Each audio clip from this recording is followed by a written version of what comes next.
بسم اللہ الرحمن الرحیم۔ آج ہم سورۃ البقرہ کی آیت کا ترجمہ پڑھیں گے اور اس پر عمل کرنے کی کوشش فرمائیں گے اور اس کو سمجھنے کی کوشش کریں گے۔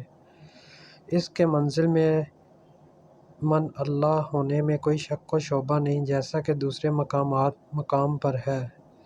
ترجمہ: بعض علماء نے کہا کہ یہ خبر بیمعنی نہیں ہے، اس میں شک نہ کرو۔ علاوہ ذین اس میں جو واقعات بیان کیے گئے ہیں، ان کی صداقت میں جو احکام و مسائل بیان کیے گئے ہیں، ان سے انسانیت کی فلاح و نجات وابستہ ہونے میں، اور جو عقائد و توحید و رسالت اور معاذ کے بارے میں بیان کیے گئے ہیں، ان کے برحق ہونے میں کوئی شک نہیں۔ ویسے تو یہ کلام الہی تمام انسانوں کی ہدایت و رہنمائی کے لیے نازل ہوئی ہے، لیکن اس چشمہ فیض سے سرشار صرف وہی لوگ ہوں گے جو آب حیات کے متلاشی اور خوف الہی سے سرشار ہوں گے، جن کے دل میں مرنے کے بعد اللہ کی بارگاہ میں کھڑے ہوکر جواب دہی کا احساس اور اس کی فکر ہی نہیں، جن کے اندر ہدایت کی طلب یا گمراہی سے بچنے کا جذبہ ہی نہیں، تو انہیں اللہ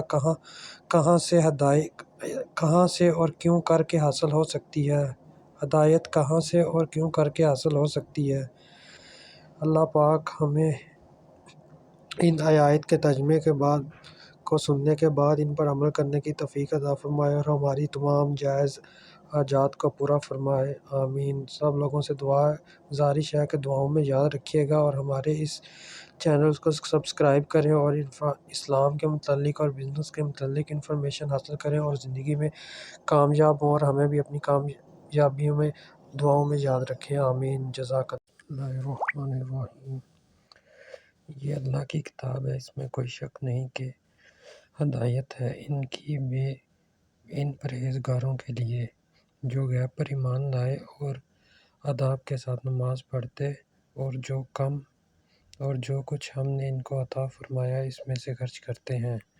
حنیفہ سے مراد ہے جن کا ارادہ عقل و ہوش سے ممکن نہیں، جیسا کہ ذات باری تعالیٰ، وحی الہی، جنت، دوزخ، ملائکہ، عذاب، قبر اور حشر، جہاد وغیرہ۔ اس سے معلوم ہوا کہ اللہ اور اس کے رسول صلی اللہ علیہ وسلم کی بتائی ہوئی ماوراء عقل و احساس باتوں پر یقین رکھنا جزو ایمان ہے، اور ان کا انکار کفر و جہالت ہے۔ اقامت صلاۃ سے مراد پابندی ہے اور سنت نبوی کے مطابق نماز کا اہتمام کرنا، ورنہ نماز تو منافقین بھی پڑھتے تھے۔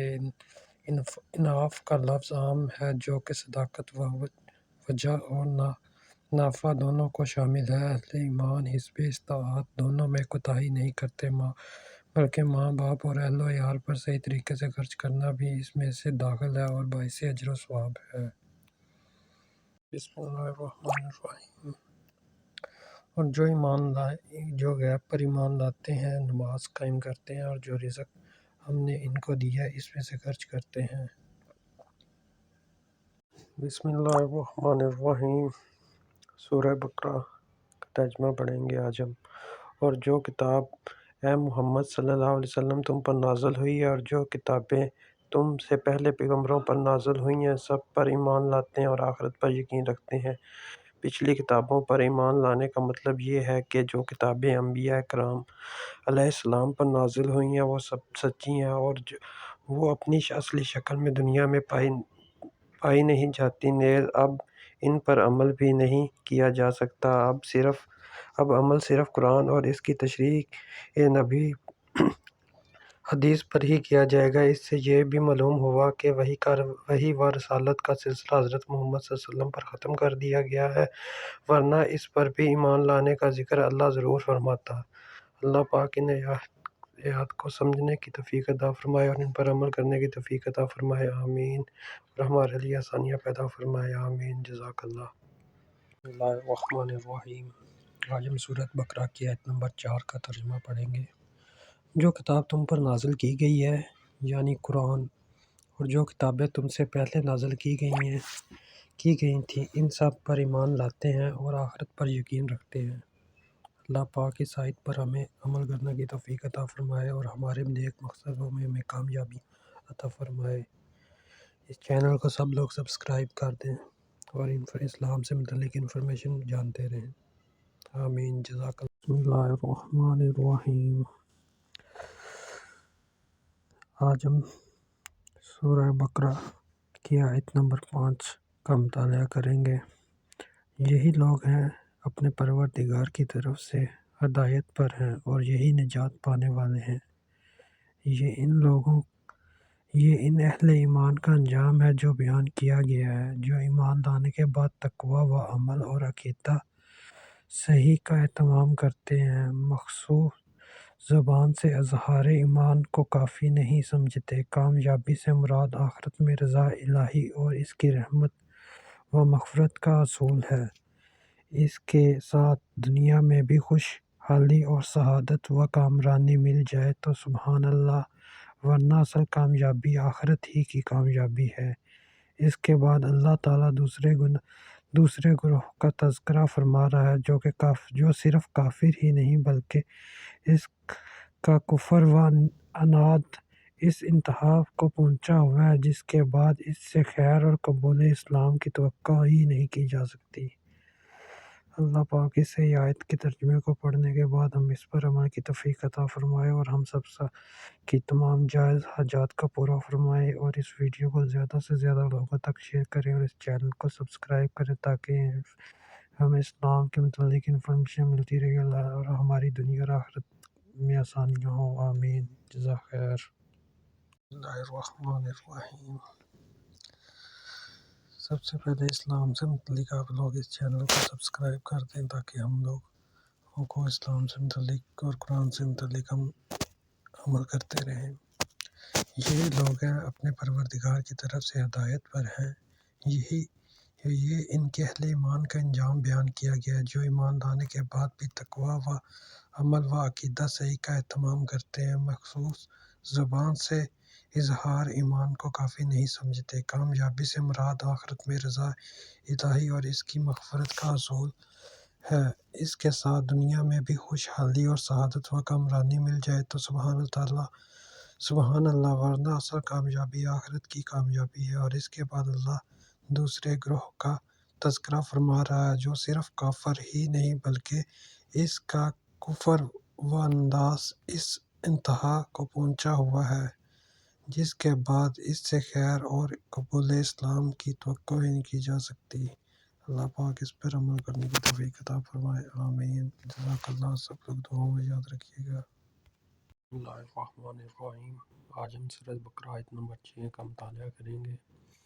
اور جو لوگ کافر ہیں انہیں تم نصیحت کرو یا نہ کرو، ان کے لیے برابر ہے، اور وہ ایمان نہیں لا کے۔ نبی اکرم صلی اللہ علیہ وسلم کی شدید خواہش تھی کہ سب مسلمان ہو جائیں، اور اسی حساب سے آپ صلی اللہ علیہ وسلم کوشش فرماتے، لیکن اللہ تعالیٰ نے فرمایا کہ ایمان ان کے نصیب میں ہی نہیں ہے۔ یہ وہ چند مخصوص لوگ ہیں جن کے دلوں پر مہر لگ چکی ہے، جیسے ابو جہل اور ابو لہب وغیرہ، ورنہ حضور اکرم صلی اللہ علیہ وسلم کی دعوت و تبلیغ سے بے شمار لوگ مسلمان ہوئے، حتیٰ کہ پھر پورا جزیرہ عرب اسلام کے سایہ و اطاف میں آ گیا۔ تمام لوگوں سے گزارش ہے اللہ ہمیں ان آیات پر عمل کرنے کی توفیق عطا فرمائے اور اسلام کے مطابق زندگی گزارنے کی توفیق عطا فرمائے۔ سب لوگ اس چینل کو زیادہ سے زیادہ سبسکرائب کریں، لائک کریں اور آگے شیئر کریں تاکہ ہماری زندگی میں جو بھی مشکلات ہیں اللہ اس کے صدقے ختم کرے اور ہمیں دنیا اور آخرت میں کامیابی عطا فرمائے۔ آمین، جزاک اللہ۔ بسم اللہ الرحمن الرحیم۔ سورہ بقرہ آیت نمبر 6۔ جن لوگوں نے ان باتوں کو تسلیم کرنے سے انکار کر دیا، ان کے لیے یکساں ہے، خواہ تم انہیں خبردار کرو یا نہ کرو، بہرحال وہ ماننے والے نہیں ہیں۔ اللہ پاک ہمیں اس آیت پر عمل کرنے کی توفیق عطا فرمائے۔ اس چینل کو زیادہ سے زیادہ لوگ سبسکرائب کریں اور بیل آئیکن کو دبا دیں تاکہ اسلام سے متعلق آنے والی انفارمیشن آپ کو جلد از جلد ملتی رہے، اور لوگوں کے ساتھ شیئر کریں۔ جزاک اللہ۔ اللہ اس کے صدقے آپ کی اتنی مرادوں کو پورا فرمائے۔ آمین، جزاک خیر۔ بسم اللہ الرحمن الرحیم۔ سورہ بقرہ آیت نمبر 7 کا آج ہم مطالعہ کریں گے۔ خدا نے ان کے دلوں اور کانوں پر مہر رکھی ہے اور ان کی آنکھوں پر پردہ ڈالا ہوا ہے، اور ان کے لیے بڑا عذاب تیار ہے۔ یہ ان کے عدم ایمان کی وجہ بیان کی گئی ہے کہ چونکہ کفر اور معصومیت کا مسلسل ارتکاب کی وجہ سے ان کے دلوں سے قبول حق کی استعداد ختم ہو چکی ہے۔ میری آپ سب بھائیوں سے گزارش ہے کہ اس چینل کو زیادہ سے زیادہ سبسکرائب کریں اور لوگوں تک شیئر کریں، تاکہ اللہ پاک اس کے صدقے ہماری مغفرت فرمائے اور ہمیں آگے والی زندگی میں کامیابیاں عطا فرمائے۔ ان کے کان حق بات سننے کے لیے آمادہ نہیں ہیں اور ان کی نگاہیں کائنات میں پھیلی ہوئی رب کی نشانیاں لا سکتے ہیں۔ ایمان تو ان ہی لوگوں کے حصے میں آتا ہے جو اللہ کی دی ہوئی صلاحیتوں کا صحیح استعمال کرتے ہیں اور ان سے مغفرت گار حاصل کرتے ہیں۔ ان کے برعکس لوگ تو اس حدیث کا مصدق کر بیٹھا ہے تو اس کے دل میں سیاہ نقطہ پڑا ہے۔ اگر وہ توبہ کر کے گناہ سے باز آ جاتا ہے تو اس کا دل پہلے کی طرح شفاف ہو جاتا ہے، اور اگر توبہ کی بجائے گناہ پر گناہ کرتا جاتا ہے تو وہ نقطہ سیاہ پھیل کر اس کے پورے دل پر پھیل جاتا ہے۔ نبی اکرم صلی اللہ علیہ وسلم نے فرمایا، یہی وہ رنگ ہے جس سے اللہ تعالیٰ نے بیان کیا، یعنی کہ ان کے کرتوتوں کی وجہ سے ان کے دلوں پر زنگ چڑھ گیا ہے۔ اللہ پاک اس حدیث پر عمل کرنے کی توفیق عطا فرمائے اور اس کی بدولت ہمارے لیے آسانیاں پیدا فرمائے اور ہمیں دنیا اور آخرت میں کامیابی عطا فرمائے۔ آمین، جزاک خیر۔ بسم اللہ الرحمن الرحیم۔ آج ہم سورۃ بقرہ آیت نمبر 8 کا مطالعہ کریں گے۔ اور بعض لوگ ایسے بھی ہیں جو کہتے ہیں کہ ہم اللہ پر اور آخرت کے دن پر ایمان لاتے ہیں، اللہ کے در حقیقت وہ مومن نہیں ہیں۔ اللہ پاک اس پر عمل کرنے کی ہمیں توفیق عطا فرمائے، اور سب لوگوں سے گزارش ہے اس چینل کو زیادہ سے زیادہ سبسکرائب اور شیئر کریں اور بیل آئیکن کو بتا دیں تاکہ اسلام سے متعلق آنے والی انفارمیشن آپ کو ملتی رہے، اور اس کے بدلے اللہ تعالیٰ ہماری دنیا اور آخرت میں ہمیں کامیابیاں عطا فرمائے۔ آمین، جزاک خیر۔ بسم اللہ الرحمن الرحیم۔ سورہ بقرہ آیت نمبر 8۔ اور بعض لوگ ایسے ہیں جو کہتے ہیں کہ ہم خدا پر اور روز آخرت پر ایمان رکھتے ہیں، اللہ کے وہ ایمان نہیں رکھتے۔ آپ سب لوگوں سے گزارش ہے کہ اس چینل کو زیادہ سے زیادہ سبسکرائب کریں اور بیل آئیکن کو دبا دیں اور آگے شیئر کریں۔ اللہ پاک اس کے صدقے آپ لوگوں کی مغفرت فرمائے اور آپ لوگوں کی دلی خواہشات کو پورا فرمائے۔ یہاں سے تیسرے گروہ منافقین کا تذکرہ شروع ہوتا ہے، جن کے دل تو ایمان سے محروم تھے مگر وہ اہل ایمان کو فریب دینے کے لیے زبان سے ایمان کا اظہار کرتے تھے۔ اللہ تعالیٰ نے فرمایا کہ وہ نہ اللہ کو دھوکہ دینے میں کامیاب ہو سکتے ہیں، کیونکہ وہ تو سب کچھ جانتا ہے، اور نہ ہی اہل ایمان کو مستقل فریب میں رکھ سکتے ہیں، کیونکہ اللہ تعالیٰ وحی کے ذریعے مسلمانوں کو ان کی فریب کاریوں سے آگاہ فرما دیتا ہے۔ یوں اس کی فریب کاری کا سارا نقصان خود ہی ان کو ہی پہنچا کہ انہوں نے اپنی عاقبت برباد کر لی اور دنیا میں بھی رسوا ہوئے۔ اللہ پاک اس پر عمل کرنے کی توفیق عطا فرمائے اور ہماری دنیا اور آخرت میں آسانیاں پیدا فرمائے، اور ہم سب کو نیک ایمان کے ساتھ موت عطا فرمائے اور ہمارے لیے آخرت میں آسانیاں پیدا فرمائے۔ آمین، جزاک خیر۔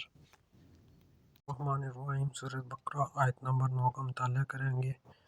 یہ اپنے پندارہ میں خدا کو اور مومنوں کو چمکا دیتے ہیں، مگر حقیقت میں اپنے سوا کسی کو چمکا نہیں دیتے اور اس سے بے خبر ہیں، اور اللہ اور ایمان لانے والوں کے ساتھ دھوکہ بازی کر رہے ہیں، مگر دراصل وہ خود اپنے آپ ہی کو دھوکے میں ڈال رہے ہیں اور انہیں اس کا شعور نہیں ہے۔ میری آپ لوگوں سے گزارش ہے اس چینل کو زیادہ سے زیادہ سبسکرائب کریں، بیل آئیکن کو دبائیں، لوگوں تک شیئر کریں۔ اللہ پاک اس کے صدقے ہماری مغفرت فرمائے، ہماری آخرت میں کامیابیاں عطا فرمائے، ہمیں دنیا میں کامیابیاں عطا فرمائے اور ہمارے لیے ہماری ہر مشکلات کو آسان فرمائے۔ آمین، جزاک خیر۔ الرحمن الرحیم۔ سورۃ بقرہ آیت نمبر 10 کا مطالعہ کریں گے۔ آپ لوگوں سے گزارش ہے اس چینل کو زیادہ سے زیادہ سبسکرائب کریں اور لوگوں تک شیئر کریں، تاکہ ہر آنے والی ویڈیو آپ کو جلد سے جلد مل سکے، اور زیادہ سے زیادہ لوگ سبسکرائب کریں تاکہ ہم انشاءاللہ اس کا آغاز مکہ اور مدینہ سے بھی کر سکیں، اور مکہ لائیو میں آپ کی دعاؤں کو لے سکیں اور مدینہ لائیو میں بھی آپ کی دعاؤں کو لیا جا سکے۔ چلے آئے ہم تلاوت کی طرف چلتے ہیں۔ ان کے دلوں میں کفر کا مرض تھا، خدا نے ان کا مرض اور زیادہ کر دیا، اور ان کے جھوٹ بولنے کے سبب ان کو دکھ دینے والا عذاب ہوگا۔ بیماری سے مراد وہی کفر و نفاق کی بیماری ہے جس کی اصلاح کی فکر نہ کی جائے تو بڑھتی ہی چلی جاتی ہے۔ اس طرح جھوٹ بولنا منافقین کی علامت ہے۔ علامات میں سے ہے جس سے اجتناب ضروری ہے۔ اللہ پاک اس پر عمل کی توفیق عطا فرمائے اور ہمارے لیے آسانیاں پیدا فرمائے اور ہمیں دنیا اور آخرت میں کامیابیاں عطا فرمائے، ہماری مشکلات کو معاف فرمائے، ہماری مشکلات کو دور فرمائے، آمین۔ جزاک خیر۔ بسم اللہ الرحمن الرحیم۔ سورہ بقرہ آیت نمبر 10۔ اس چینل کو زیادہ سے زیادہ سبسکرائب کریں۔ انشاءاللہ ہم جلدی مکہ اور مدینہ سے لائیو سیشن کیا کریں گے، آپ لوگوں کے لیے دعا کا انتظام کیا کریں گے اور آپ کی مشکلات میں اللہ آسانیاں پیدا فرمائے اور ہمارے لیے بھی آسانیاں پیدا فرمائے۔ سورہ بقرہ آیت نمبر 10۔ ان کے دلوں میں ایک بیماری ہے جسے اللہ نے اور زیادہ بڑھا دیا ہے، وہ جھوٹ وہ بولتے ہیں، اس کی پاداش میں ان کے لیے دردناک سزا ہے۔ اللہ پاک ہمارے لیے آسانیاں پیدا فرمائے اور ہمیں جھوٹ نہ بولنے کی توفیق عطا فرمائے اور حق اور سچ کا ساتھ دینے کی توفیق عطا فرمائے، آمین۔ جزاک خیر۔ بسم اللہ الرحمن الرحیم۔ آج ہم سورہ بقرہ آیت نمبر 11 اور 12 کا مطالعہ کریں گے۔ اور جب ان سے کہا جاتا ہے کہ زمین میں فساد نہ ڈالو تو کہتے ہیں ہم اصلاح کرنے والے ہیں۔ اس چینل کو زیادہ سے زیادہ سبسکرائب کریں، لوگوں تک پہنچائیں تاکہ اس کے صدقے اللہ تعالیٰ ہماری بخشش عطا فرمائے اور ہماری پریشانیوں کو دور فرمائے۔ دیکھو یہ بلا شبہ مستفید ہیں لیکن خبر نہیں رکھتے۔ فساد صلاح کی ضد ہے، کفر و معصومیت سے زمین میں فساد پھیلاتا ہے اور اطاعت الہی سے امن و سکون ملتا ہے۔ ہر دور کے منافقین کا کردار یہی رہا ہے کہ پھیلاتے وہ فساد ہیں، اشاعت اور وہ منکرات کی کرتے ہیں اور پامال حدود الہی کو کرتے ہیں اور سمجھتے ہیں کہ یا دعویٰ یہ کرتے ہیں کہ وہ اصلاح و ترقی کے لیے کوشاں ہیں۔ اللہ پاک ہمیں اس پر عمل کرنے کی توفیق عطا فرمائے اور ہماری دنیا اور آخرت میں کامیابیاں عطا فرمائے اور ہماری پریشانیوں کو دور فرمائے، آمین۔ جزاک خیر۔ بسم اللہ الرحمن الرحیم۔ سورہ بقرہ آیت نمبر 13۔ اور جب ان سے کہا جاتا ہے کہ جس طرح اور لوگ ایمان لائے تم بھی ایمان لے آؤ تو کہتے ہیں بھلا جس طرح بے وقوف ایمان لے آئے ہیں اسی طرح ہم بھی ایمان لے آئیں۔ سن لو کہ یہی بے وقوف ہیں لیکن نہیں جانتے۔ میری آپ سب بھائیوں سے گزارش ہے، بہنوں سے گزارش ہے کہ اس چینل کو سبسکرائب کر دیں تاکہ ہم جلد سے جلد سعودیہ سے، مکہ سے، مدینہ سے آپ کے لیے لائیو ٹرانسمیشن شروع کر سکیں اور آپ کی دعاؤں کو لیا جا سکے۔ ان منافقین نے صحابہ رضی اللہ عنہ کو بے وقوف کہا جنہوں نے اللہ کی راہ میں جان و مال کی کسی بھی قربانی سے دریغ نہیں کیا، اور آج بھی منافقین یہ باور کرتے ہیں کہ نعوذ باللہ صحابہ کرام دولت ایمان سے ہی محروم تھے۔ اللہ نے جدید و قدیم دونوں منافقین کی تردید فرمایا کسی اعلیٰ تر مقصد کے لیے دنیاوی مفادات کو قربان کر دینا بے وقوفی نہیں، عین عقل مندی اور صحابت ہے۔ صحابہ رضی اللہ عنہ نے اس صحابت مندی کا ثبوت مہیا کیا اس لیے کہ وہ پکے مومن ہی نہیں بلکہ ایمان کے لیے ایک معیار اور کسوٹی ہے۔ اب ایمان ان کا معتبر ہوگا جو صحابہ کرام رضی اللہ عنہ ہی کی طرح ایمان لائے۔ ظاہر بات ہے کہ نفع عاجل فوری فائدے کے لیے نفع عاجل دیر سے ملنے والے فائدے کو نظر انداز کر دینا اور آخرت کی پائیداری اور دائمی زندگی کے مقابلے میں دنیا کی فانی زندگی کو ترجیح دینا ہے، اور اللہ کی بجائے لوگوں سے ڈرنے پر درجے کی شفاعت ہے۔ اللہ پاک ہمیں اس پر عمل کرنے کی توفیق عطا فرمائے، ہمارے لیے آسانیاں پیدا فرمائے، دنیا اور آخرت میں آسانیاں پیدا فرمائے، ہماری مشکلات کو دور فرمائے، ہماری آج میں جو بھی انسان کی پریشانیاں ان کو دور فرمائے، آمین۔ جزاک خیر۔